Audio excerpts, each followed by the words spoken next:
Well, dear friends, we're back. Apologies for the delay, which was unavoidable and partly avoidable, but there you are. It's a subject of a very long conversation. So, this penultimate session is really meant to try to connect the dots between the various conversations we had in the past few days. So, one was looking very specifically into hate speech in a number of ways, but really, the panel and our thinking was aimed at critiquing in a very positive sense the great work ICIT have done with their reports and project on hate speech, but just see what kind of gloss we could produce in the margins, what kind of commentaries which we could produce in the margins to not just improve, to make, to deepen some of the intuitions they have already developed.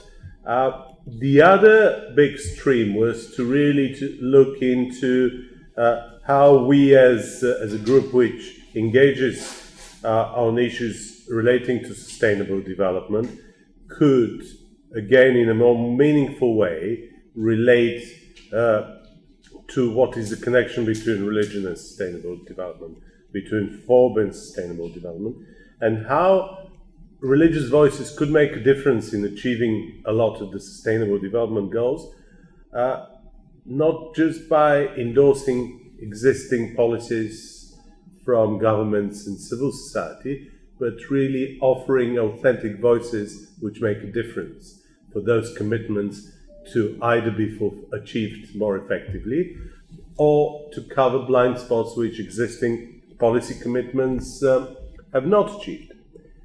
And another aspect which we focused on as a special overarching theme was to look into the anti-racism initiative of the G20 Interfaith Forum, and to really start thinking how do these different overarching themes really relate to ultimately our agenda, which is very specifically focused on religious cultural heritage for the purposes of the Ministerial in the UK in a couple of weeks' time, because it has been spelled out to us that the British government really wants to push this as a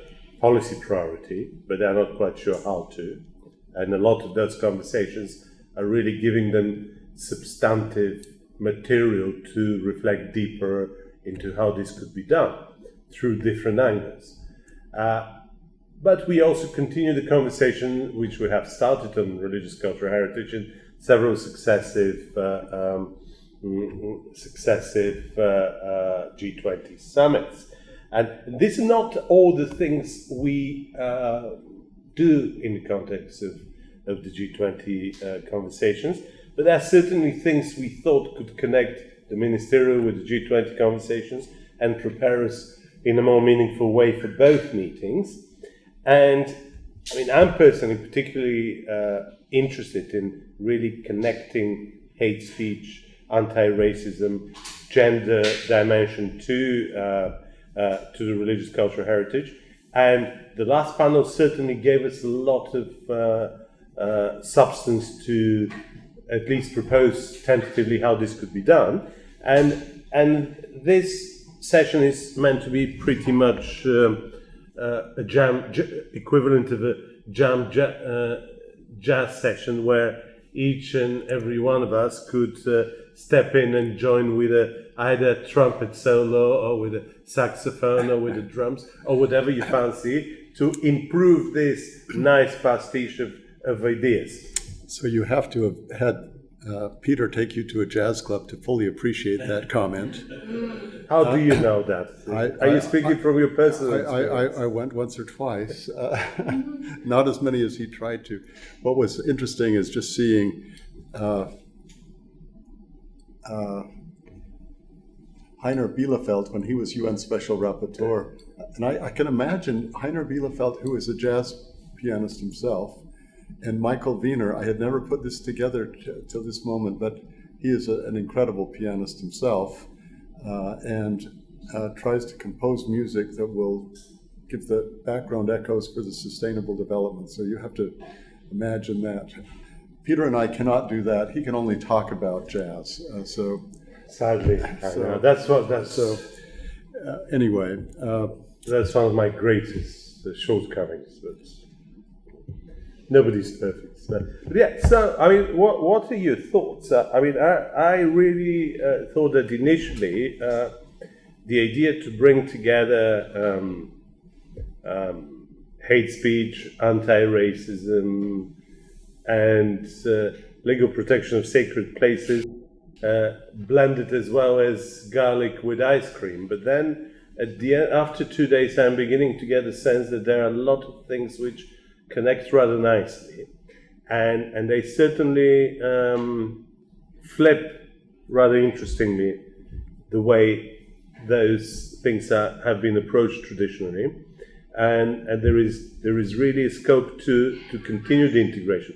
But I mean, are there things which we have missed in the last 2 days? Do you think we could have thought of something which we didn't actually consider?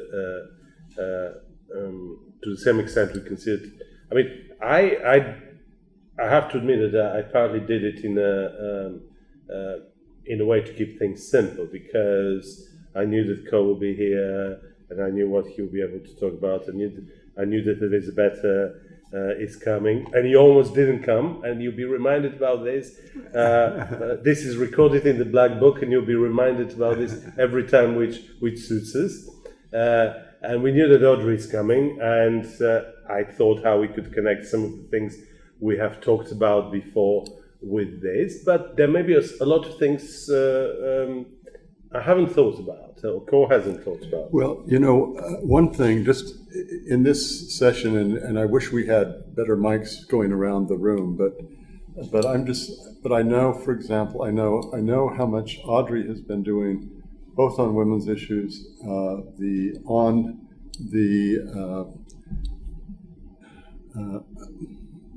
anti-racism initiative. She's really been phenomenal. In fact, if you haven't had a chance to go to the G20 website and see some of the racism webinars, which are all recorded.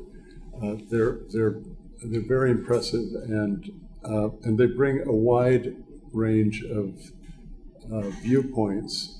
And this may be a time when we could just attract some additional comments or things as you think about how we fit things to the G20. I know there's been thinking going on at CAISA about how to sort of the larger issues, and just as a couple of things from the larger perspective that may connect this up. Thank you for being instantly responsive. Well, we do have, there's some really, I'll tell you one of the very broad issues from the G20 perspective, and it's been touched on here, but one of the issues is that often we all have especially people in this group have a deep understanding that if global leaders are going to have effective input on the SDGs, they're inevitably they need to interact with religious voices, with religious players. If you think in fact, I remember once going it was some ecumenical building in Geneva, I can't remember which one, but they had this display, and it was a list of the SDGs, and then they quoted Matthew 20, I think it's 25 or 26, and I'm not going to be able to do it, but it's the one about, and there were some that were hungry, and there were some that needed 25. clothing. 25, yeah. About So, 25, yes. so I knew it was plus or You're minus good. one. But, and it was just striking, you looked at those things that this was the Christian tradition on things that religious groups should do. But you knew, if you knew about what Islamic Relief is doing or Islamic groups, there were similar concerns. These are. I think you said that Golden Rule is part of virtually every tradition, and so to think that you're going to achieve these objectives without taking into account the experience, the networks of religious communities, it just seems short-sighted. But it's actually very difficult to bridge the gap between what religious institutions and religious believers know and how to shape priority issues in language that will make sense for policy people. And so that's also one of the things that we've wrestled with, how to gather the input, gather the sort of the altruism building power of religious communities, the social capital power of religious communities, and figure out how to map that and how to help policy people understand. And the issues that on the topics, these are clearly priority issues that come up repeatedly. They're forefront issues. We didn't have COVID recovery on the list, but that's clearly there, and it's intertied with these others. So thinking about ways that we can do this now, Peter is thinking about things from a different perspective in a way. That is, how do you get the social science data to know what actually works and when religious freedom works and how it connects up. But these are all interconnected. But I think it would be great. I know you're thinking about these issues in broad ways. I know Kaisa is thinking about them in broad ways, and I know from experience that you've thought a lot about them. Certainly when we were working directly on the things, G20. But yeah, so I don't know. Maybe you would like to. Yes, thank you so much, Cole. With respect to the religion and policy, I think we have a prime example in the work of the United Nations and how they have opened the doors to communities of faith and harnessed that incredible resource. When you consider 80% of the world's population purport to be adherents of some faith tradition, that is a tremendous resource. And how the United Nations has harnessed that resource is to be able to bring them on in their work. So, because it's a representation of member states, so you're going to have the policy considerations and as well as harnessing the religious resources. And so some of the examples that I gave in my presentation was to look at, for example, United Nations Environment Program, how they have created the Faith for Earth initiative to deal with the environmental issue. And since it's recognized that, we are at an existential crisis with respect to the environment, you have a huge, vibrant, participatory resource coming in to support the initiatives about preserving the environment. They've had some incredible results with respect to mobilizing people to get off of fossil fuels and look at alternative sources of energy, and also the Interfaith Rainforest Initiative. If we recognize the degradation of the rainforests, especially when we examine what's going on in Brazil, in the Congo, etc., and how they have harnessed the resources of the faith communities to mobilize behind these initiatives. So when you recognize that there is this resource there of 80% of the world's population being adherents to some faith communities, and that faith communities have, pretty much universal understanding of the importance of compassion, alleviating suffering, and having service as key points of their initiatives, then I think we can start to see the importance of having the policy and the resource that's available to work together. I think UNICEF has understood that from the beginning. They understood that if they wanted to have immunizations in their communities, they had to address the religious leaders. So, and this goes across the board, whether it's female genital mutilation. So the religious leaders have been very instrumental in creating policy changes and influences in that fashion. So as a G20 interfaith forum, because we deal with communities of faith, and you have the SDGs, and the SDGs, the 17 Sustainable Development Goals, identify the problems that exist that need to be addressed. I think that is a very beautiful fit to be able to have the religion and the policy considerations work hand in hand together.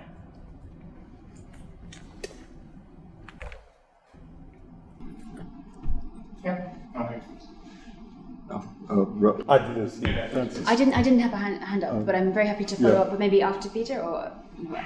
Either way. You go. Okay, fine. I'm a little bit confused what the actual task is. Are we talking about connecting cultural heritage with freedom of religion belief? Right? Is that the task to find ways to do so, or is the task more about SDGs and freedom of religion belief? Because these are two different tasks, and I feel Peter was pushing on to the former, while Scott was bringing it back to the much more general latter.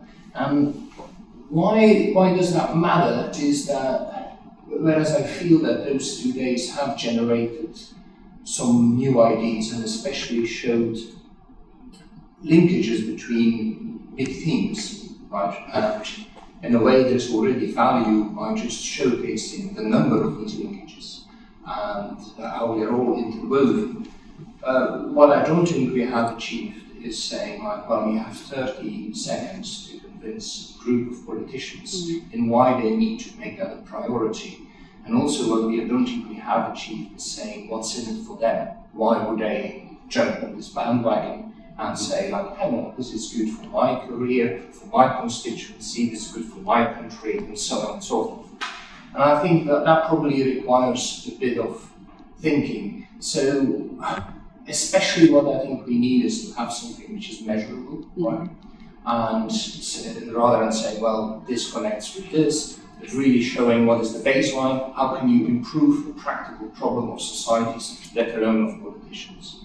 So when Peter was speaking about cultural heritage, for example, I was thinking like, well, hang on, one of the ways that I designed my database is that you can track and therefore measure different aspects of religious intolerance and which ones are moving first. And basically, then the question could become, and I don't know, I haven't seen the data, so there might just be nothing in there, but are violations of religious cultural heritage, do they function as a canary in the coal mine for later on civil unrest?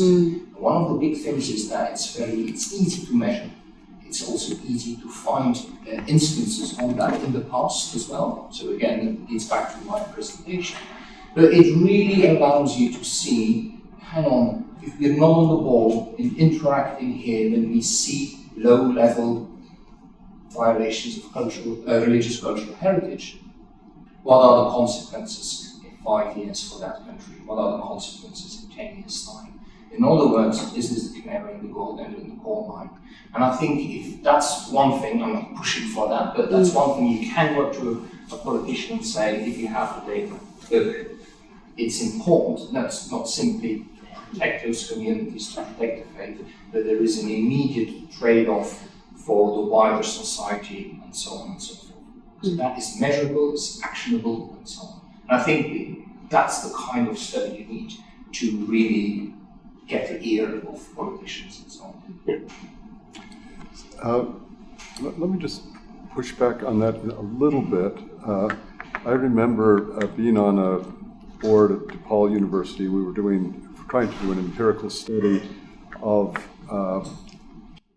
religious organizations, because we had this theory that business law gave all kinds of flexibility for corporations, but surprisingly, nonprofit law for religious organizations was really done sort of as an afterthought, and we wondered whether it was good enough. And we spent about 10 years trying to design survey instruments that we could run past the National Science Foundation to get a grant to do this empirical study. And whenever we start getting things, we'd start saying, yeah, but what about this weird case? Or what about this interesting case? And at a certain point, one of the things that happened was we had an ethnographer come and say, your methodology needs to be more like ethnography rather than survey science. Now, this is not to say that, when you get survey science, I remember when we first got the grim statistics from Brian. It was incredibly helpful because you could start saying, there's correlations. That's already something, and obviously the work you're doing will take it, to another level. But my question in a way is, do you need both? I remember another situation. We did a study, I was a young professor and a colleague and I, and we knew we needed a sociologist. And in fact, I got him one of his prizes for that year because he got the prize in his department for the article with the most footnotes. There were something like 400. And I wrote them, of course. Only a lawyer would write 400 footnotes for an article. But in the end, what we found out is that's what we thought.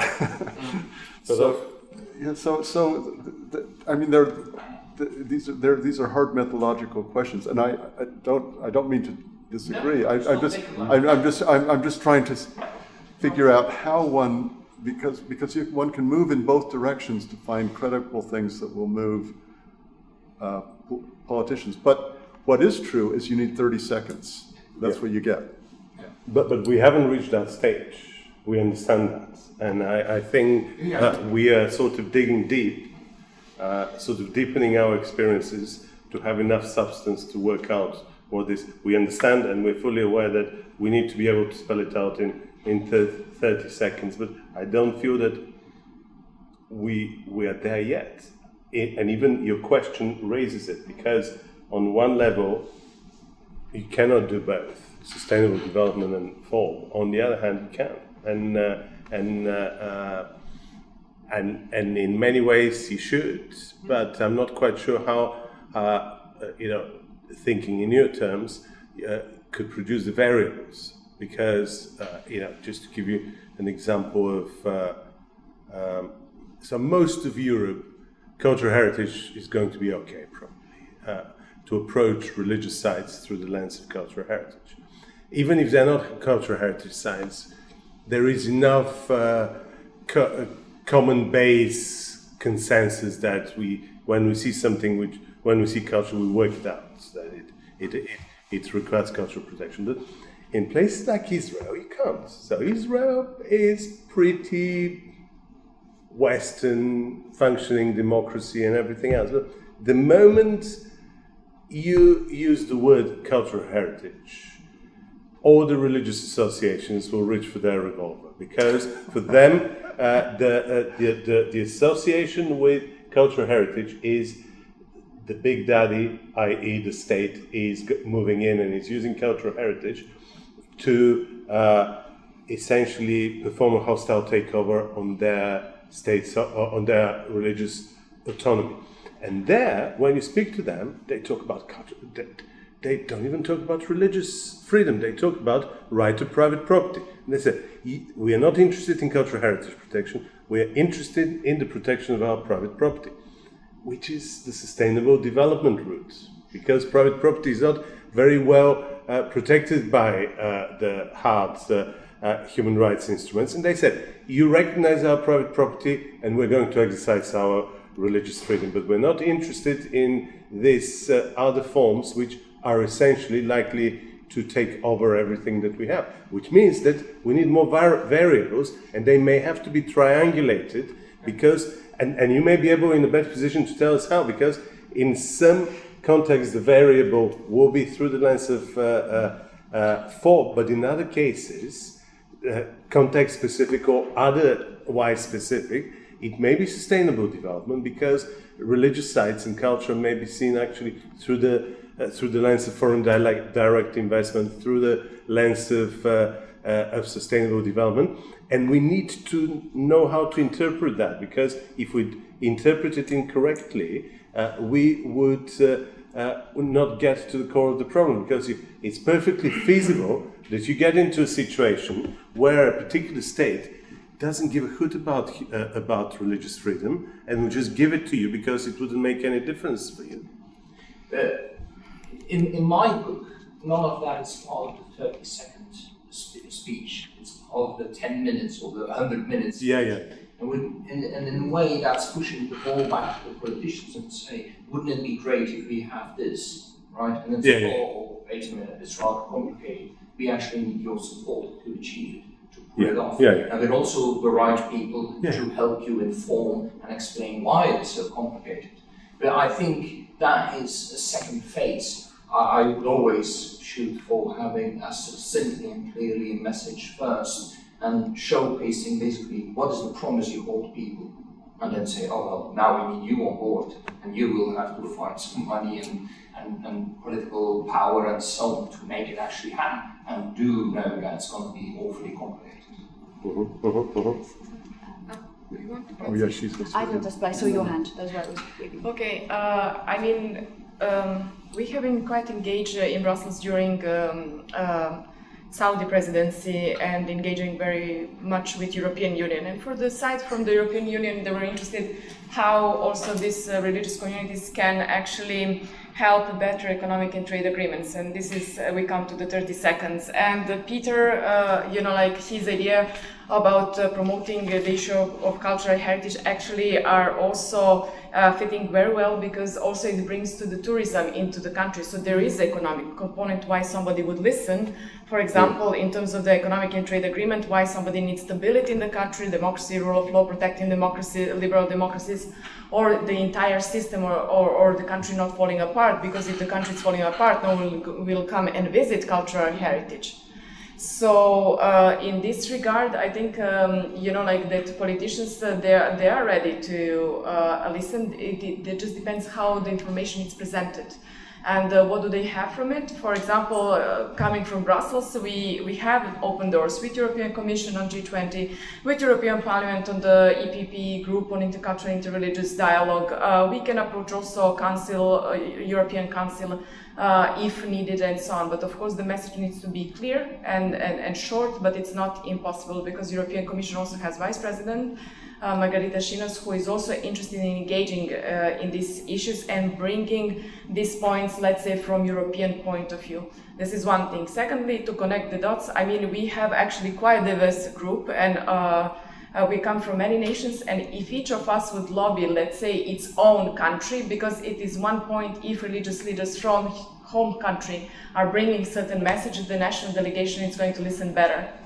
So this is also another way. Of course, we didn't do, I mean, this is basically it's not old initiative. G20 Interfaith Forum is on since 2014, if I remember correct. So it is some 8 years. So expecting some large, let's say, impact or immediate impact, it's it is there as an idea, but we could see the progress from 2014 until today, how actually this initiative developed. I would add to that, I think you're both right. We in Kayseri'de beginning with our quite young European program to think about how one can reach out to policymakers and, as I said, bridge that divide. And I would definitely say the statistics and the stories, if you like. You have your one page of paper, which might be the equivalent to your 30-second elevator pitch. And you need the example story, you need the stats and so on to be right at the top. And as you rightly say, the points which convince a politician relevant to their constituency or their country, what is needed. We heard, for example, in the Iraq case, what do you need to do to make sure that these actually very valuable, economically valuable people don't all leave and leave and break down the diversity and stop earning and paying back into your society? Their economic value is gone. Therefore, preserve their sites, make them feel at home. I think we all said this will come up more strongly in the future as migration becomes not only more present but also more necessary, as our economies struggle to find people to run airports and so on, that the more we have people who need to come and stay and feel at home, the better that entire economic situation will function. So there's ways of describing this quite cold-bloodedly, which isn't necessarily where we always want to be. We want to make sure that the other voices remain voices that are authentic also to the religious community, but are able to poke the buttons that are needed for the political constituency. I would just say that at the moment, one thing that CAICID is doing is bringing the focus down to city level, and that's what's going on this year. There's often actually a strange parallel between the EU level and then coming right down to regional or city. Sometimes that step is easier to make than over the national government, which may have very different and election cycle laden priorities. But coming down to cities is a place where there really are encounters going on, where people really do know each other, where people know the various complexities of, for example, a certain building, a certain site. While it's harder to create then generalized recommendations, the networks and so on that can be then worked out, which already many of them exist, and the stories that one can find, and the kind of data that is being collected and that can be encouraged. Thinking of the Fundamental Rights Forum, they always come to every meeting and say, please encourage people to report more. That could be hate crime, hate speech. Please gather the statistics that are already being gathered, get people to keep bringing it in. We need that data. By going down to the cities, we're hoping that we can find more questions that can then eventually be reflected up. But those dialogues between policymakers and not just religious leaders, but civil society, academia, the schools, the housing systems, and in our case, on the subjects of not just countering hate speech, but integrating refugees in particular, or what we think will help in the larger picture of social inclusion. And heritage sites would fit into that very well. Yeah. And also, before I continue, when you said about stuffing the airports, I have no idea which country you have in mind. Absolutely no idea. Except those of us who are not sure we'll get home, but but it's very interesting that with cultural heritage, it's actually the policy engagement was going the other way around. Although, I mean, I totally agree that we needed 30 seconds. It came the wrong way around, and I told you at the beginning, it came with very, very fixed perceptions on behalf of the government. What do they need to do? Which was still driven by the war in Iraq, by Afghanistan, and by a lack of recognition of a complete failure to protect religious sites during an armed conflict. And we had to tell them, haven't you seen the light that you have failed, and you'll continue failing if this is the only thing you really want to focus on? And their question was, what else can we do? We started talking, well, we could approach it through this angle, we could approach it through this angle, we could approach it. So this is very nice, this is very interesting. It's very sexy to connect religious sites with sustainable development. We haven't done this before. I don't think they used sexy as an expression, but it was certainly kind of, they were getting very enthusiastic about it. And then out of the blue, we get, what can we put in one sentence in Boris Johnson's speech for that?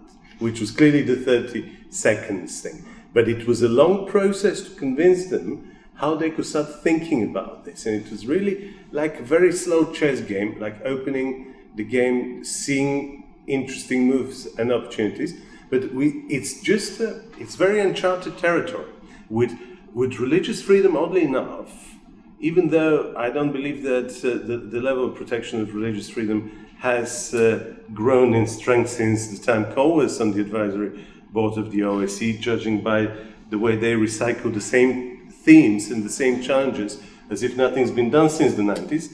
it's probably getting worse. Yeah. And it's probably getting worse, even though this has been on the agenda for at least 30 years. Big way, since the fall Iron Curtain, things are getting worse.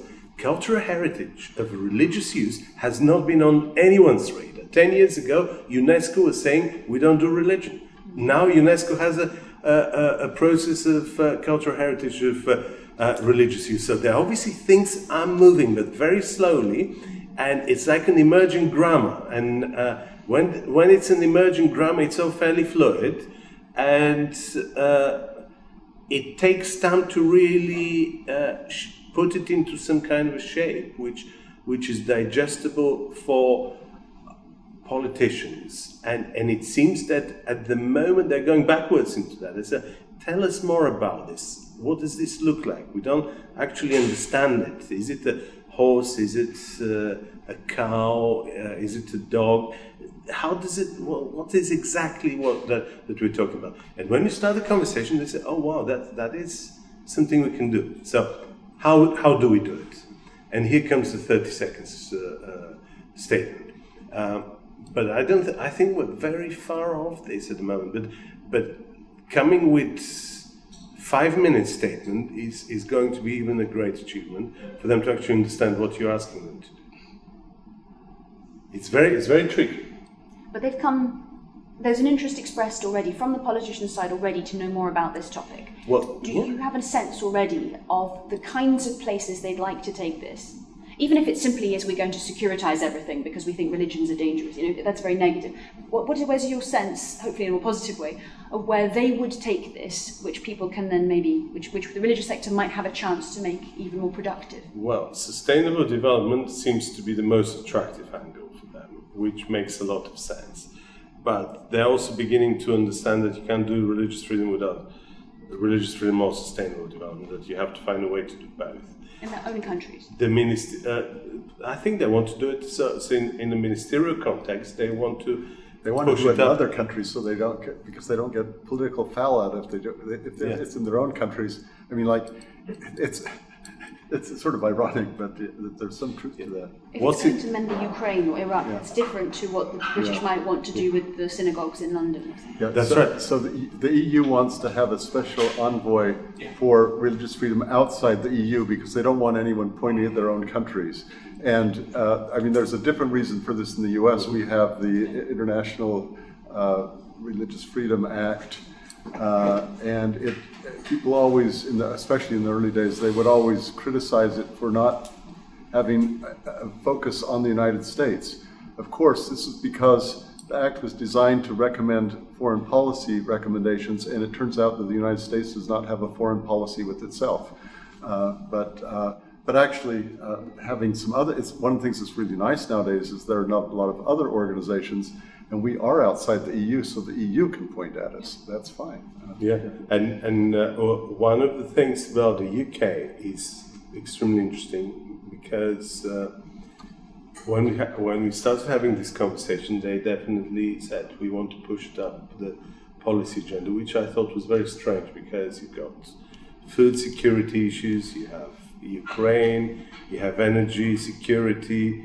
Why on earth would one want to push up religious sites protection? I have no idea, but they're certainly committed. But at the same time, you've got the Ministerial, which is essentially organized by the British government, and this Religious Freedom Alliance, which is a very fluid network of NGOs, foreign ministries, and so on and so forth.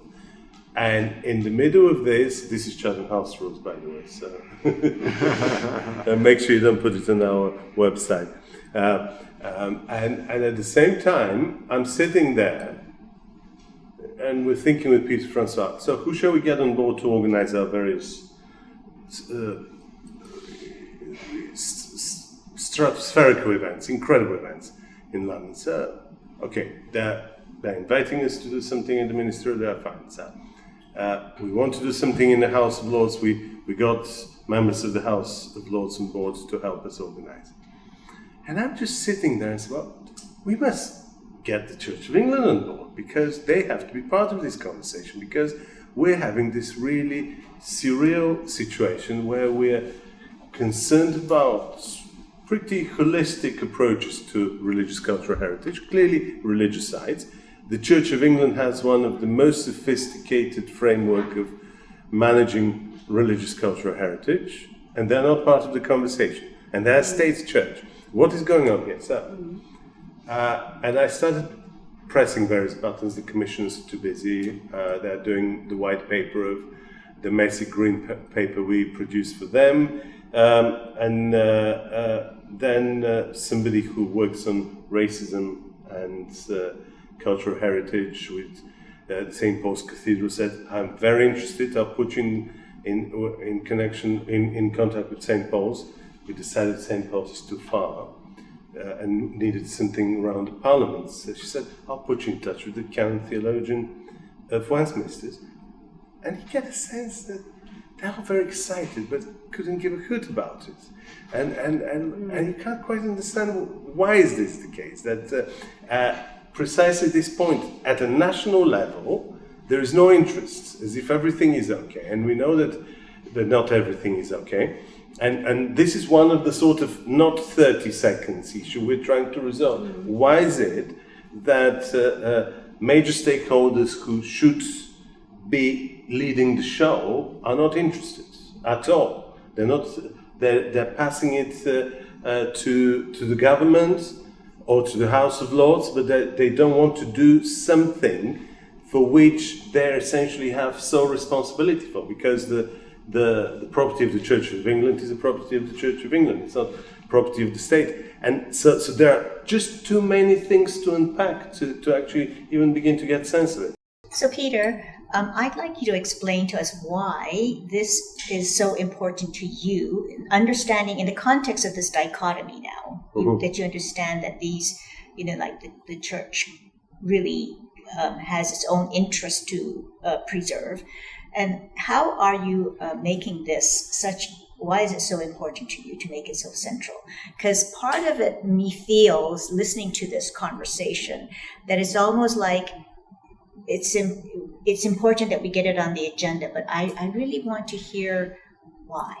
No, for me it's not important at all. I mean, it's only important in terms of because I like to write books and articles and research religious cultural heritage. The British government says that it is important for them. It was a pull factor. The British government said this, of all the themes that you were talking about, apparently was initially important. Although it might, of course, not have been the British government that said so. It might have been one of the others who would really love to look into it. But I'd like to hear the rationale behind why it's important. They have not been able to give it any rationale. They keep saying, we want to push it up the agenda. And you could hear it even, how King David Burrows was yesterday at the webinar. And it's very interesting. They're clearly seeing it. So it may be my fault because I persuaded them that if you let's say in 2005, Tom Farr made this argument that we need to create metrics to measure the impact of religion on policy.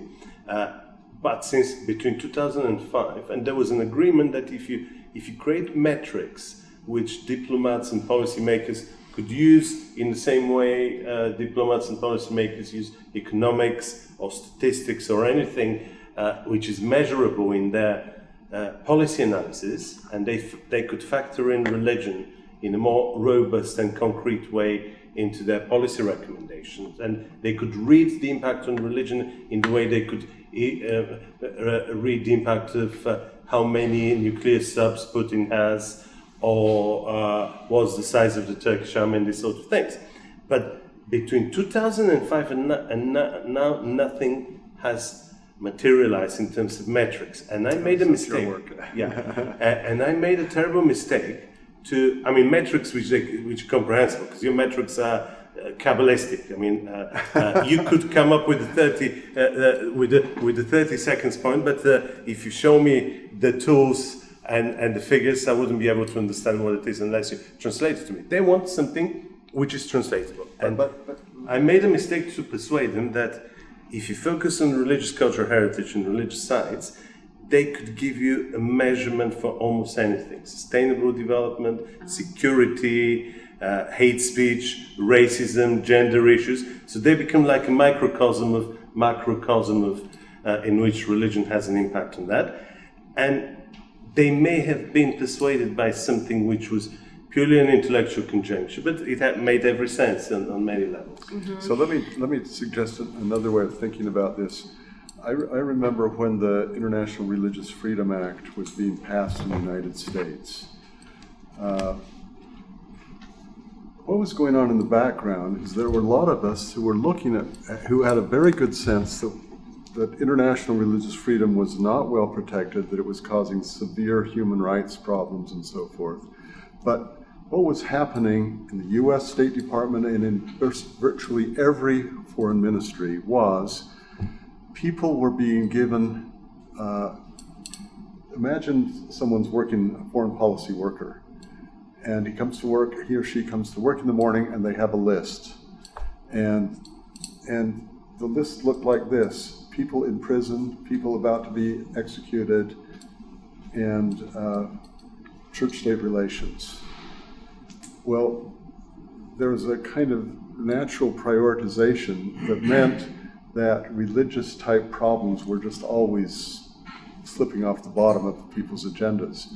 So what was really going on with the Religious Freedom Act was some people saying, wait a minute, we've got to have someone somewhere in government that really will look at this, because we have the sense that while it's obviously not as important as trying to get someone from being executed and so on, if you don't address this problem, it will explode later and cause much worse problems. And now one of the feedback things that's come, so why is religious freedom more important than other things? It's not. It's that it was just being totally left off the table. And in some ways, you start with intuitions like this, and I think religious heritage is sort of like this. I think people's initial instinct when you talk about religious heritage, religious heritage, is that this is something for the literary society, and for people who really care about museums, and that class that spends their time going to museums, that's what this is about. And it's important, but if you want to get more children educated, you don't spend your money on the Chicago Museum of Fine Arts, But I think what's happening is, there was one other point here. Someone was talking about, you were talking about someone who it was about the racism thing. This was Peter's remark. This sounds like, well, he didn't say it this way, but this sounds like a U.S. issue that the rest of us aren't dealing with right now.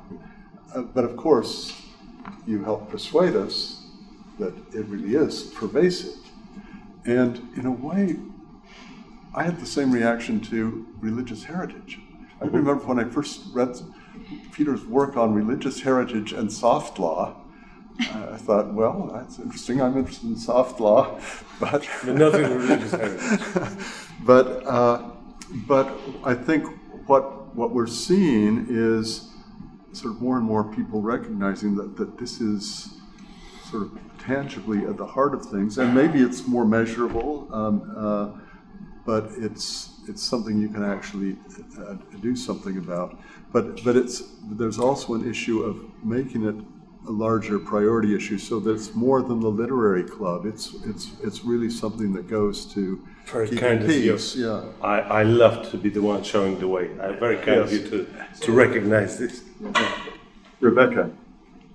I'm not sure whether it's significant, but I wonder whether it matters because we perhaps are all experiencing a kind of sense of loss, and there have been some very significant moments where religious cultural heritage in particular, but cultural heritage in general, it has disappeared before our eyes. And in a way that the environmental crisis, we have that sense of loss. That's why there's so much urgency around it.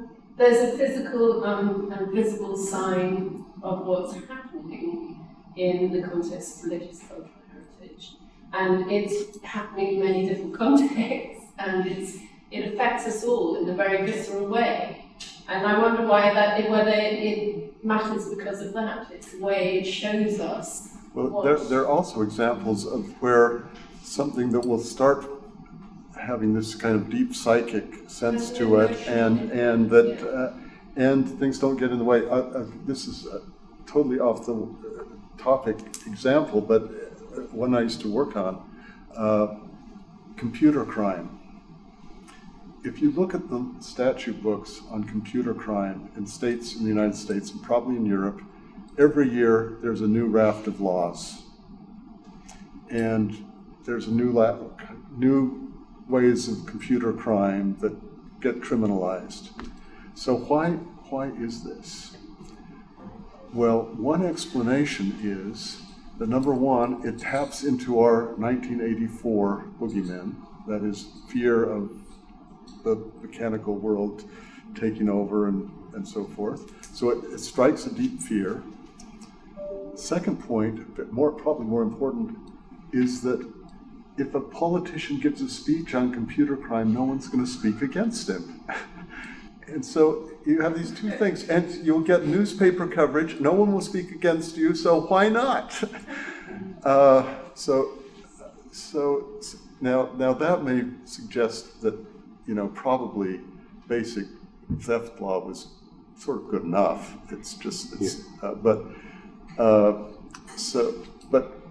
But I think there is something about a sense of connectedness, and some of the really big ones do hit the headlines, like Hagia Sophia, or Ayodhya Mosque, or the Temple Mount. So there are things that people know these are real issues, but then it's helpful to have things that bring it closer to home. And one of the real advantages in this area is you can just take pictures of religious sites being devastated, and then you imagine your own place of worship being bombed, and then you get it. Yeah, if I may add on that, because we have been monitoring this in Conference of European Churches, what's going on with the cultural and religious heritage. And if we are looking in the situation of war and armed conflict, it is also that religious places and worship places, they were actually attacked. I mean, if we go back now to Ukraine and aggression of Russia on Ukraine, there are also religious heritage which is in danger, also in the areas of Donetsk and Lugansk. If we go to Armenia, I have showed some photos, we could see the damaged churches. If we go to the conflict in Cyprus, like 4 decades ago, again we have destruction of the worship places and sites. War in Kosovo, the same. Yeah. So we can see also that, like destruction, or if somebody wants to humiliate the identity of people, they destroy these worship places and cultural heritage, because this is very emotional, let's say, connection of people with that particular holy place. So actually when it's attacking like holy places and sacred sites, they're attacking integrity, identity and dignity of these religious communities and individuals, and it hurts. And people get it in a deep sense, like Rebecca is talking about. So it's a concrete example of something that's a deeper sense of loss. But from a positive point of view as well, the recovery of identity, the solutions around, even around solutions around the environmental crisis we have been, I understand, a UN special rapporteur on this issue has talked about the connection between environmental issues and religious issues, and that doing something about the environmental issues is often more successful if it's in the context of the cultural heritage. But there is somehow some interconnectedness there, which could lead to a solution. And so from a positive point of view, there is that kind of emotional response can be useful for positive purposes. And one of the other things about that is, one of the things that we've found in the G20 setting is you can start identifying things, and you can also identify things where religious groups actually make a difference. It's striking, and I just did a paper on SDGs and religious freedom and SDGs, and it's very general and it doesn't have any statistics. But it's John Locke, you know, it's basic intuitions of Western civilization. But one of the striking things about the SDGs, I've just always absolutely assumed that religious freedom is core to SDG 16, which is the one about peace, justice, and strong institutions. And so I was asked to just sort of write this up, because I've written on this topic, but write it and apply this to the SDG. And one of the striking things is the SDGs, one of the reasons they're powerful is they have these metrics. They have targets. They have identifiers. And I went through and there are a couple that I could imagine would have religious implications, but there are like 100 of them. And It's mostly absent. And it's mostly absent. But what Rebecca flagged is of course correct and mirrors the policy commitment now. And this is why their starting point always is protection of religious sites at the times of war, focus on security, and all these kind of things. Because this is the sense of loss. This is what concerns us. This is mostly why we care about religious freedom, because religion is what makes people to burn each other's houses. But ultimately, the purpose of this conversation is also to find a way, the 30 seconds, which will reverse the order and actually say, no, you get it wrong. You need to see religious sites as important as museums, as theaters, as schools, because they're hubs for dialogical civic spaces. And they have to be seen as that, rather than to see them as the sense of loss, because we see increasingly how they're being destroyed. In the same way, we need to see the environment for what is good, rather than because it's just endangered. But just to continue on, I like your idea, if I can develop it a little bit for 10 seconds. If you think you can in 10 seconds. Yes, because this cultural heritage and worship places, they're actually helping for one nation having stability. Because we have been seeing in Europe how much the borders have been changing. But these cathedrals, they have been there for centuries, and then offer more this feeling of stability and social cohesion to the society. Then the politicians, who are changing the laws are going up, down, borders are changing up, down, so we see that society is getting more conservative, less conservative, more liberal, and so on. But these worship places, they are there. Those which remain, so they offer certain stability, and people have a trust in that, let's say, that religious identity. So they're also building the trust in a society. The other thing is, on the positive side, that religious communities know how to do things. There's a lot of information on sort of market failure, and in economics is where either the government or the economic market sector itself fails, and that's where religious groups and the nonprofit sector in general, but religious groups in particular, have been really effective. And part of this is that they have networks, they're on the ground, they can see how to do things. I mean, there are great examples of this with Ebola, the Ebola crisis about 7 or 8 years ago. It was very clear, number one, that the religious groups were a major problem, because 60% of the Ebola infections were coming from people going to funerals and touching the bodies. That's how it was spread, 60% of the cases. But, if you wanted to get health treatment to people, it was the religious health actors who could get there, and who, in the rainy season, could get into the communities that were way in the bush that, no one at the city hospitals got to, and so on. And a lot of religious groups are heavily involved in humanitarian relief, and they know how to do it. I mean, and if they work together, they learn from each other how to do it better, and so. Yeah, religious groups as being wonderful providers of services, especially in places where the government may be deficient, as I think you said in your opening speech. I'd just say that if it comes to the interest in freedom of religion and belief and interest in sacred spaces next month, the main point has got to be that obviously there's a difference between Gambia, and there's a difference in London. And we haven't necessarily got the stats to come forward and give people universal points about.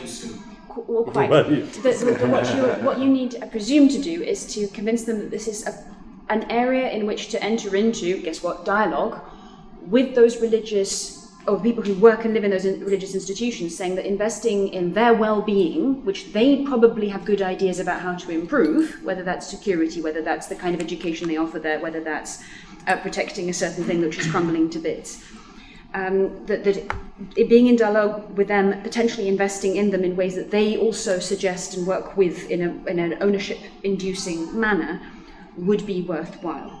But what we presumably don't want is for everyone to say, excellent, if I invest in all the mosques and then require that their sermons are translated into Danish or whatever it was that we were talking about earlier, that might be too much of a state interference aspect as opposed to the beginning of a positive cross-sector partnership, which would be very great. I mean, yes, maybe they'll commission us to go away for a year and come back from the next G20I with more suggestions. Sorry. I think Peter made a very important statement when he said, the main actor, have not been involved. And I think a conversation should begin with them. Why not? Why is it that they're hesitant to come on board? And we ought to learn from them, what are all of the factors that, that they exclude themselves from participating. But I would change the elevator speech, Peter, because it's almost like making work to find the relevance of the connection with religious groups and give it an entry point. And so here's the intellectual exercise to give it an entry point into policy considerations, and that's how we keep, the religious interest alive. Oh yeah. And show its relevance, and that to me is like a non-starter elevator speech. So I picking up on some things, if you would give me 30 seconds, I would probably say I agree. 29. Sorry. I accept there is a strong link between identity and the element of humiliation you said, right? So if you attack religious heritage, you throw in an enhanced element of humiliation. Those conflicts are hard to solve, have much more risk to become intractable. So if you do not focus on removing this bit, the religious heritage and identity link and humiliation bit, you will pay in the end much more to get the conflict solved. So it's cheap for you, it's more humane, and so on and so forth. Cheaper is one of the most powerful political arguments. That is. And at home, build on what they've done during COVID, because all the religious institutions worked rather well during COVID eventually, right? Yeah. And build on that success and that gratitude, possibly, that the state feels for the good cooperation. Totally. And the cheapness is the issue. So the reason politicians are interested in protecting religious sites during armed conflict is because generally they hope that there aren't going to be that many armed conflicts, and because nobody wants to pay money for religious heritage because it's very expensive, and because largely political communities consider it worthless, elitists, too much money for too little, and so on and so forth, and do not actually see the wider dimension of what role these cultural institutions actually have. I mean, do you know how many politicians actually go and say, the Academy of Science, why are we paying for these professors? They're producing worthless research, because there is this resurgence of a populist sort of politics, which really anti-elitist, anti-culture, and so on and so forth. But as long as you protect during armed conflict, which hopefully is not going to happen, then we're committed, because we know that we're not going to make any difference anyway. And this was exactly what I was driving at with my canary in the coal mine. So it is cheaper than, and in a way, what you described is exactly that you said, well, it's always number 15 on the priority list. How can we bump it up? Because if we deal with it later, it's more expensive. Yeah. That is exactly, And being able to show that is hard. And bumping it up is not necessary, because you could actually link it with existing top priorities and show how religious cultural heritage relates to existing top priorities without being a top priority. And that's completely missing in their thinking. And if you could connect, as we tried to do it in the second panel, why religious heritage matters in connection with Ukraine, in connection with food security, in connection with energy security, in connection with this populist repackaging of essentially fascist politics, which once wrapped as religious, having a religious dimension, they're okay, but without the religious dimension, they remain fascist politics, kind of weaponizing religion to justify completely unjustifiable political platforms, racist, homophobic, sexist, but becomes semi-legitimate as long as it's religious. Once you start linking it with that, you realize that the only way to combat this kind of hostile takeover of religious perspectives is to have a robust cultural policies and confident public debates, public intellectuals who could always speak out and be heard and taken seriously that what is happening is wrong and people should pay attention because it's the first steps towards the big disaster. And this way doesn't go up, bring the policy up. It just makes it interdependent, interconnected with other dimensions. It just makes the policy system more multidimensional rather than just this is more important here. Gelato is more important than granito, the other way around. It just there are no comparisons. You cannot win this debate. I missed yesterday, so I'm kind of entering midstream and thinking all morning, having a lot of resistance around sacred spaces as cultural heritage. Part of that is my own.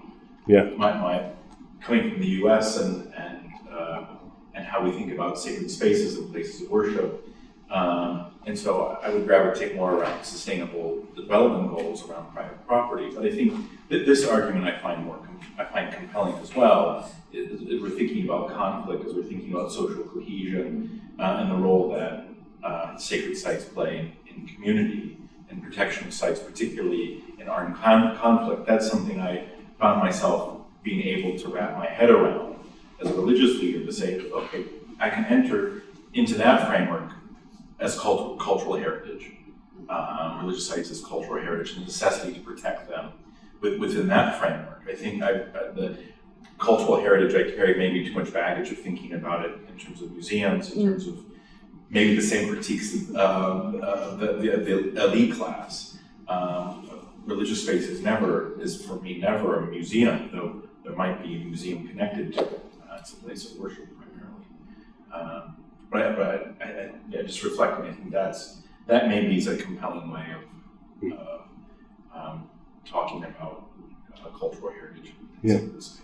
Well, it's certainly an angle, yes. Just to mention that another angle which will probably be brought up, which is again very extensive and may not be the same, but as heritage might be the reflection of looking back or preserving what's there. The other way of making convincing arguments about the future is to connect to who is coming, who are the diversification of society is continuing. We have new arrivals, there will be more new arrivals, investing in current existing places of worship so that not every mosque is in a cellar or in a back alley, will eventually build up the future in terms of the welcome, the coordination, the community building, will make your future societies more cohesive, more confident. You won't have your ghettos and people who don't feel that they're heard.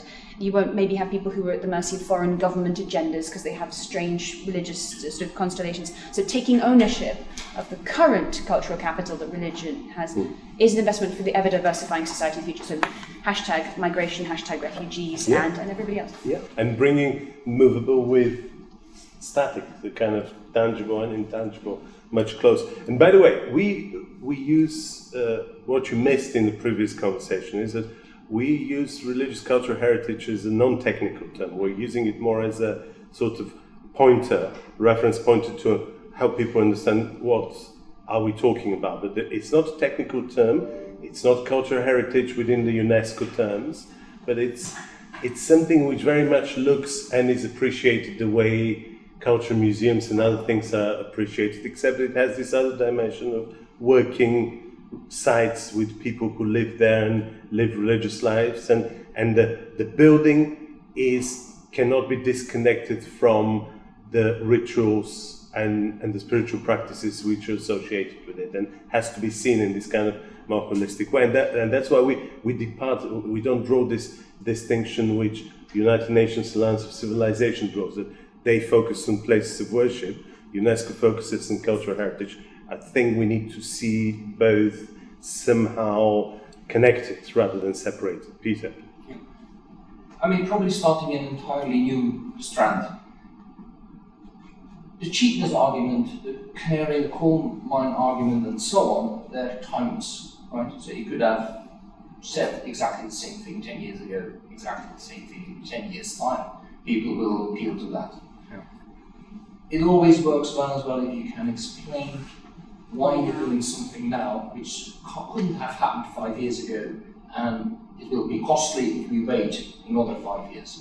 So, and I think that is one way of phrasing that is to throw in the digital and say, given much wider forms of migration, people's connection with sacred places is also changing. It not necessarily has to be local. It not necessarily has to be linked with the big city next door to where you live, but because of migration, it's perfectly possible living in the UK and still having meaningful sacred spaces in India and so on and so forth. And how do you connect with that? Well, that's through the digital. Mm-hmm. What has been invested in strengthening that link with religious heritage, the digital, global communities and so on? And why should that conversation start in much more earnest now and not 10 years ago for obvious reasons? And why should we not wait for 10 years? And how could this address things like contested multiple identities associated with one place?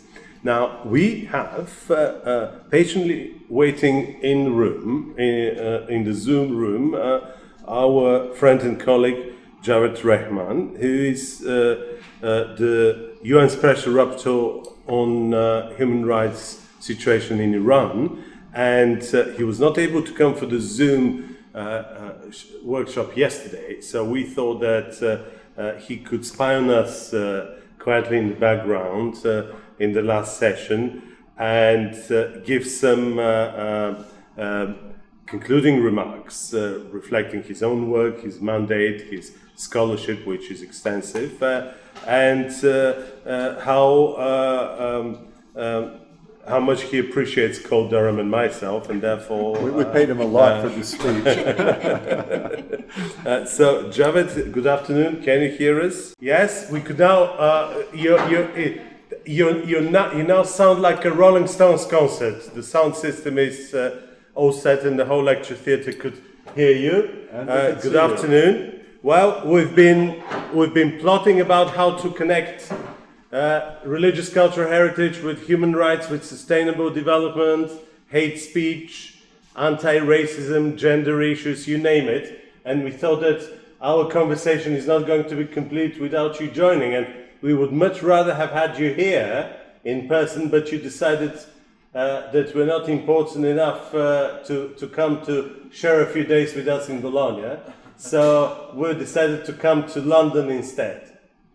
Yes, Peter, thank you so much. I do apologize. I haven't been able to travel with you. I understand you're in Bologna. Is that right? Yes. Okay. Well, I'm sure you would be enjoying the environment of Bologna, and all I can say is that I'm so much honored to be here this afternoon, especially as I can recognize and see Professor Cole Durham, my good friend. And it's been such a long time that we haven't met. So I hope we will have an opportunity to have an in-person meeting as well at some point. And I'm sure that there are other colleagues whom I would very much like to see. But I would just begin by thanking Peter and other colleagues for giving me this opportunity. I will have some brief overall comments, and I very much look forward to the interaction that we're going to have. Peter, is that right that I have about 25-30 minutes to speak, and then we can Perfect. Yeah. discussion? Yeah. Okay, so I understand that the broad discussion has revolved around religion, security, and sustainable development. And of course, there are many strands which are of great relevance to my understanding of the region of South Asia and broadly the Middle East. So I will be making some observations, a brief overview of these key elements, and then I look towards our sort of discussion at the end of my presentation. So to begin with, you see, religion has a great significance in many parts of the world, particularly in the Middle East and in South Asia. In fact, religion is so strong that it is a symbol of identity of the state.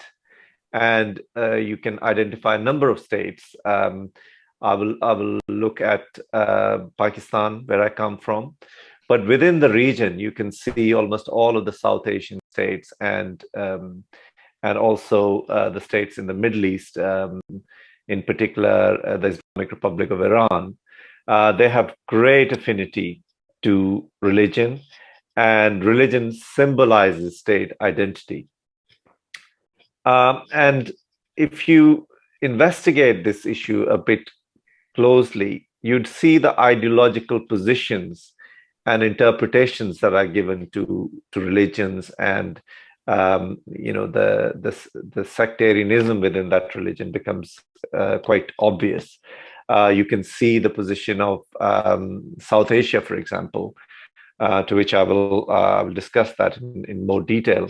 But you can also look at the current situation in Afghanistan, how the Taliban were formed during the Soviet invasion of Afghanistan, the momentum that propelled religious fighters into a political entity which could then take over in 1996 to 2001. And then they have come back with a vengeance in 2021 as the party which is now in governance. Similarly, the situation in Iran is very interesting, because the state has an ideological position, the Shia element, and the Shia interpretation of faith is very important, right from the political structures, the way the state is governed.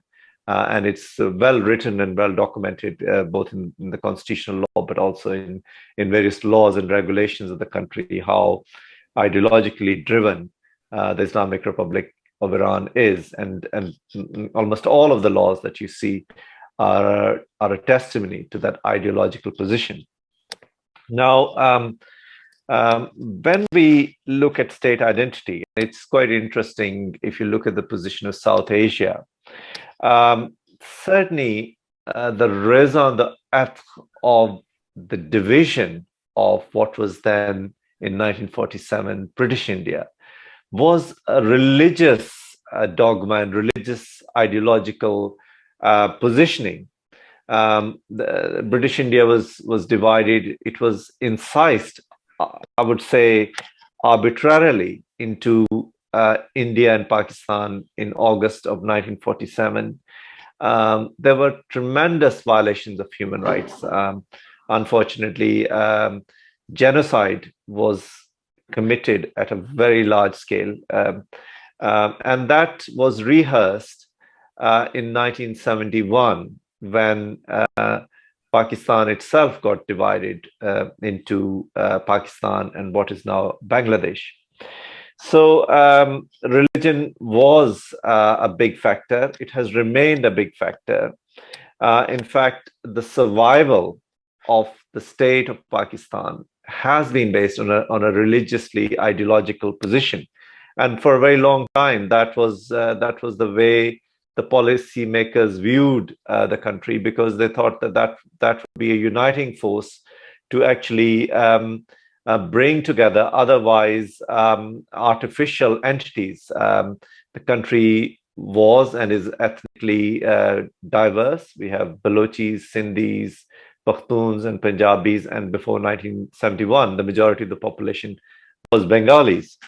So religion has been a great driving force, but it has been attempted as a magnet to create state unity and state ideology.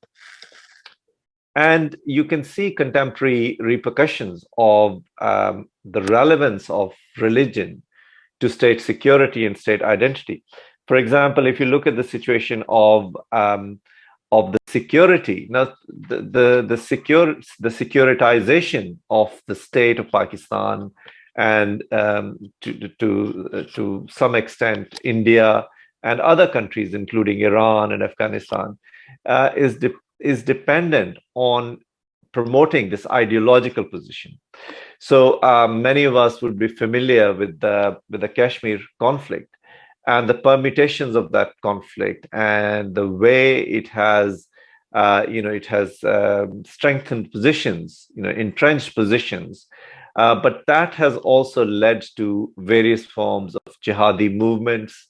It has increased, extremism, radicalization, and terrorism in that part of the world.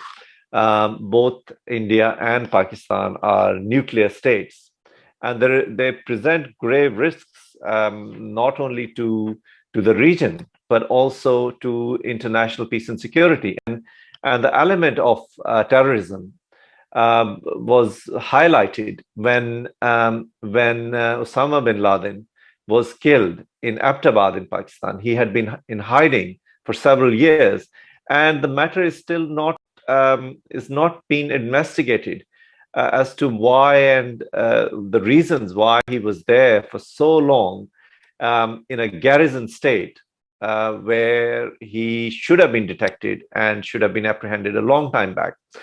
But that just creates difficulties for a country which promotes, securitization, but at the same time is very much concerned about promoting its policies on religion, and in that sense, there is a strong religious lobby there as well. There are many things to talk about in terms of religion and security in that regard. But there is also a relationship between religion, security, and human rights and sustainable development. So I will just make a few points. Now, if you look at the population of South Asia, the South Asian region, with a very small landmass, perhaps 3%, has a global population of over 20%. So it's a very crowded part of the world and very excessively populated. And there is a significant youth, young people. It's a growing population of the world. And the question is there sustainable development? What are the projections? What are the plans? And there are huge concerns about sustainable development in that part of the world. I mean, if you look at the position of Pakistan, it's the 5th largest country in the world, over 220 million people. And there are extreme levels of poverty. There is significant problems of clean water, sanitation, environment. There is huge environmental degradation. Lahore and Delhi are two of the most polluted cities of the world.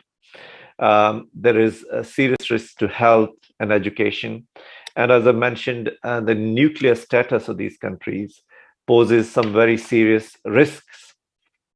Now, I won't want to go too much into the problems that we have. There are far too many to be discussed here.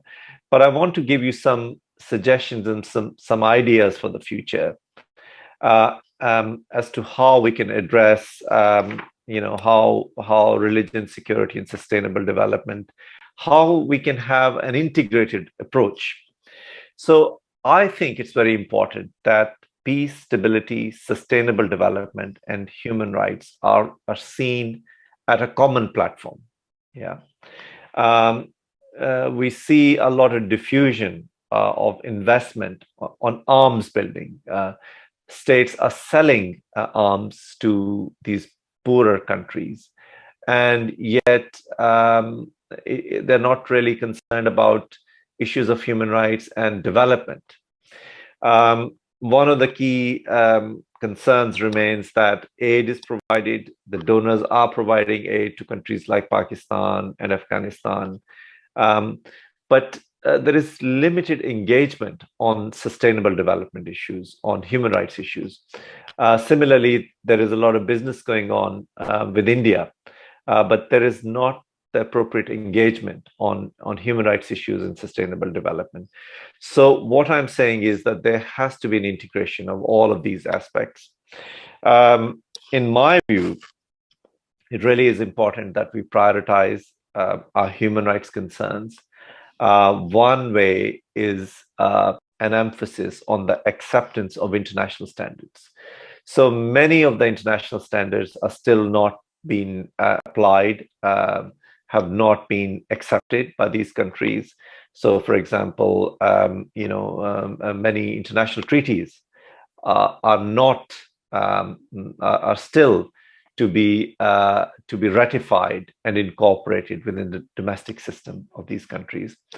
One big problem I have is on relation to, and as we discussed, in relation to the various freedoms and the various rights that people have.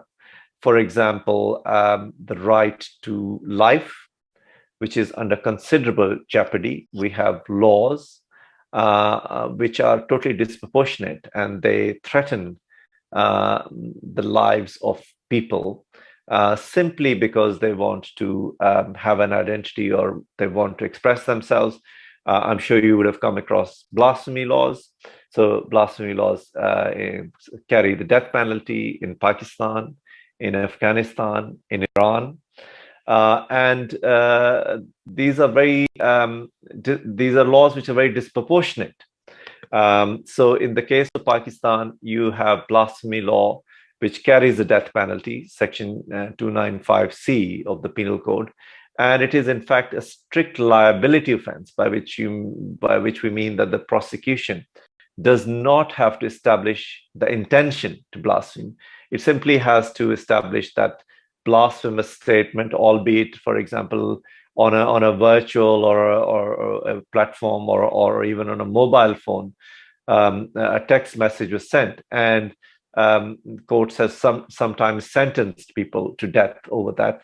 But the problem remains that these people, once they are sentenced, they remain on death row for a significant number of years, as we saw in the case of Asia Bibi. She was sentenced to death in 2010, and it was only in 2018 that the Supreme Court overturned her conviction. But there were huge amounts of public unrest generated by some political parties and organizations, and therefore it left no choice for Asia Bibi to remain in that country.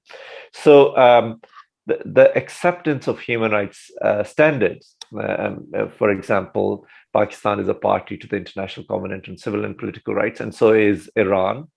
And they have to accept that these standards must be applied. Another example, and I think it's a very important example, is the issue of the drug policy. Should individuals be executed for drug-related offenses? We see an escalation of executions in Iran. I've seen that from last year, and the trend has continued of executing people who are caught in possession of drugs. Now, that to me is a very worrying trend, and that is so contrary to international human rights law. In my view, drug-related issues are health issues, and people should never be punished or sentenced to imprisonment because of drug-related offenses. There should be rehabilitation of individuals, and the states must invest on people who have issues with drug addiction. Now, there are other concerns that we have. Minorities. I mentioned the issue of drug possession.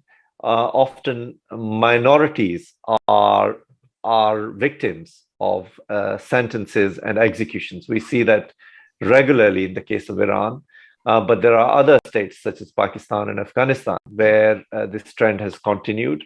Minorities are targeted. For example, in Iran, we see Balochis and the Kurds disproportionately targeted and executed.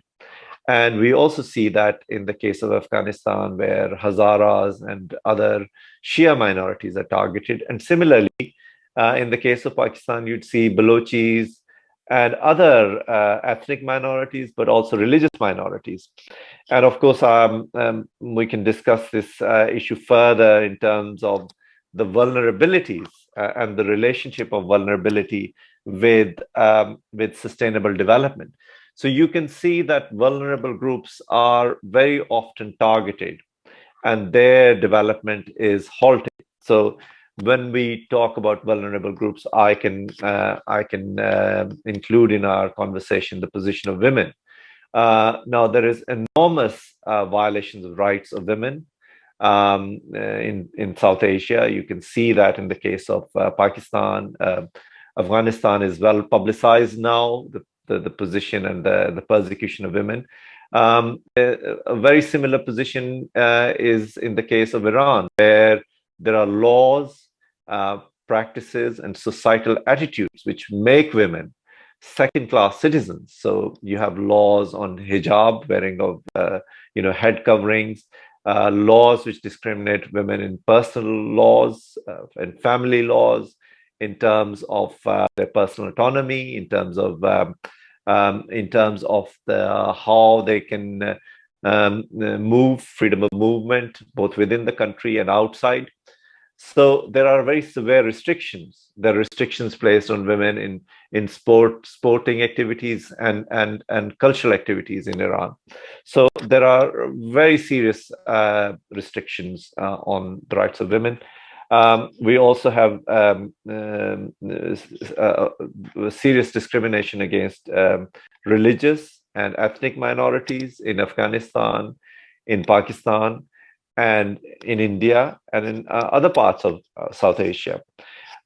We have serious problems on the issue of refugees. Now, since the Taliban took over Afghanistan, there were thousands and thousands of people fleeing threats of violence and violence.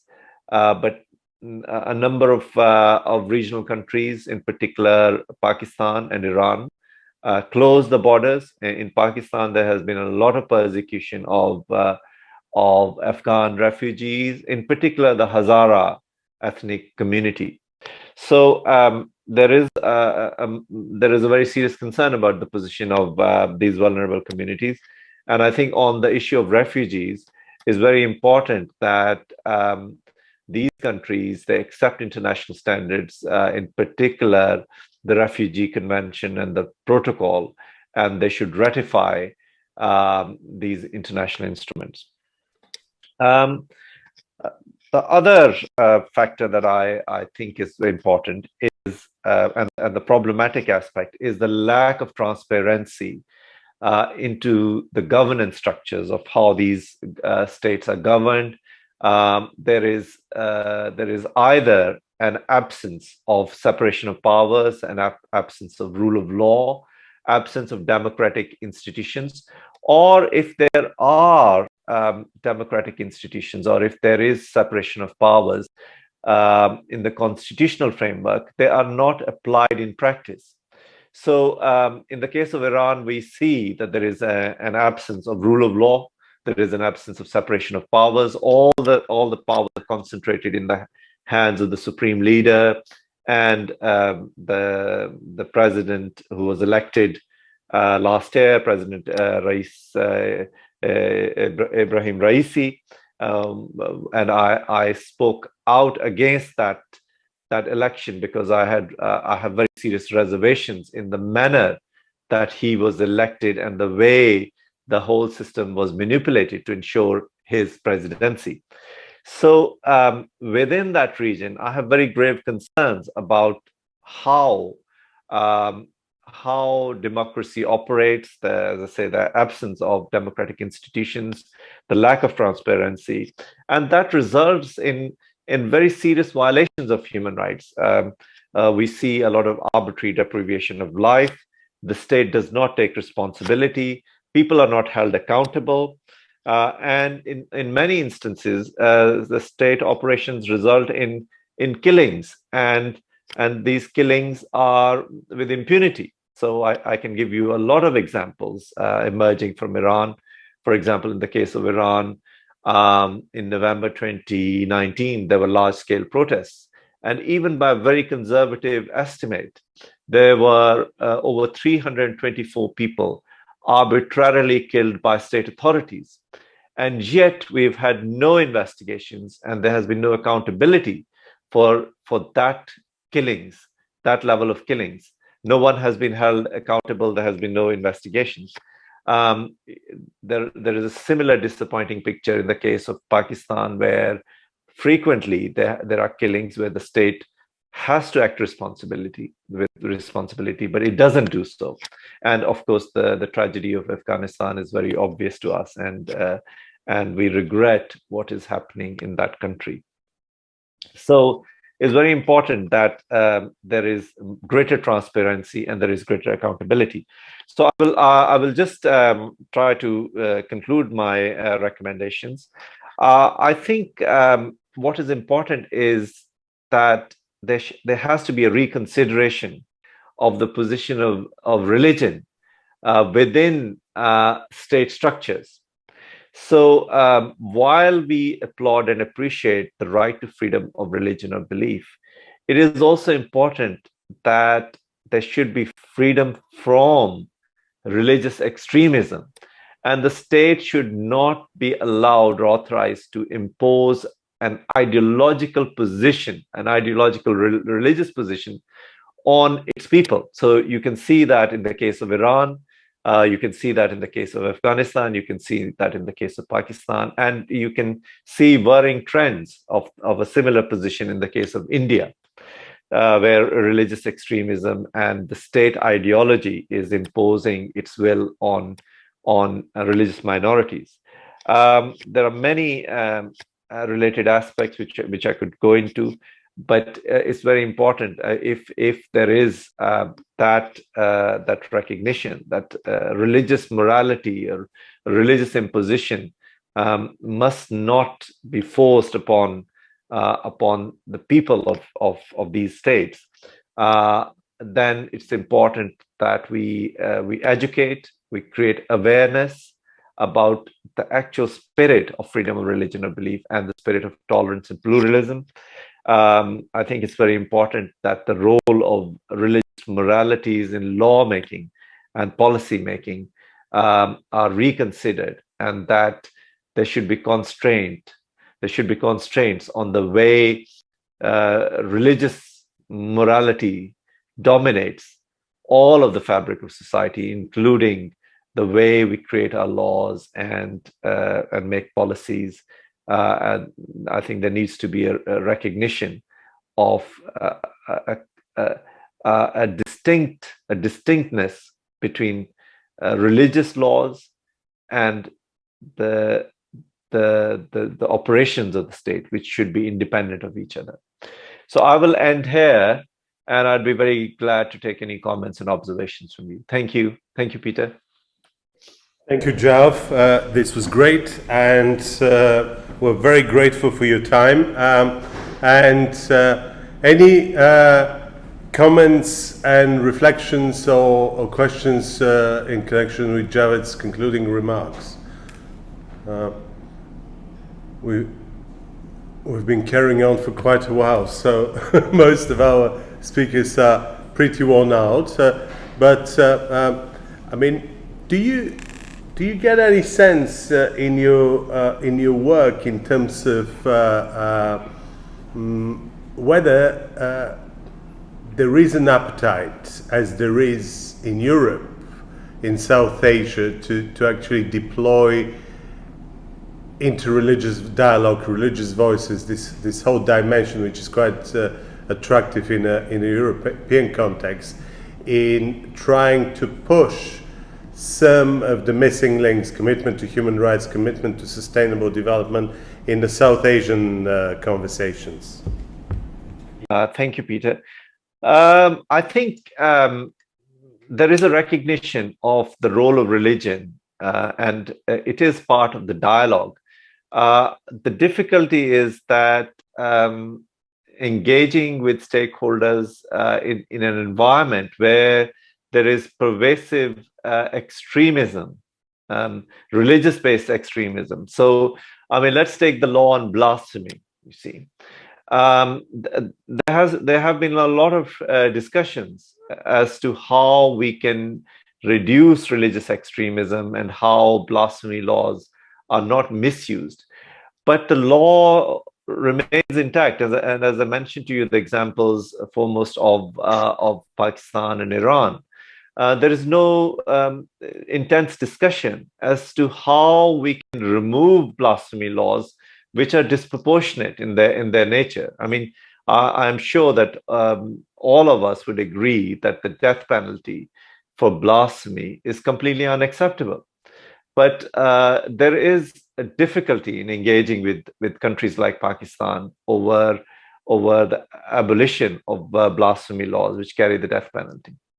Good afternoon. Thank you so much for being with us and for your speech. It was very interesting. I just wanted to ask somewhat cheekily, as many of the people in the room are also involved closely with the G20 interfaith process, and currently we are, of course, engaging, or there are going to be engagements in the coming years with many governments in parts of the world which you've been describing, in which ways the G20 interfaith movement can open the most productive kinds of dialogues, both with the different faith organizations in those parts of the world and also with the governments. If there are particular strains of dialogue which you think it would be worth and important for us to pursue, difficult or simple as that may be, of course, given the different tensions relevant in the countries. Thank you. That's a great question, and it's a very important one. Now, you see, the basic frame of reference for us should be established human rights norms. You see, we can look at the International Covenant on Civil and Political Rights, which is now accepted by a vast majority of countries, which contains the core elements of democratic governance, pluralism, democracy, people's participation. So all of these are really quite relevant in any discussion that we have. So in the interfaith dialogue, what I would say is that we emphasize on the right to participation of everybody in the way they live their lives. So the problem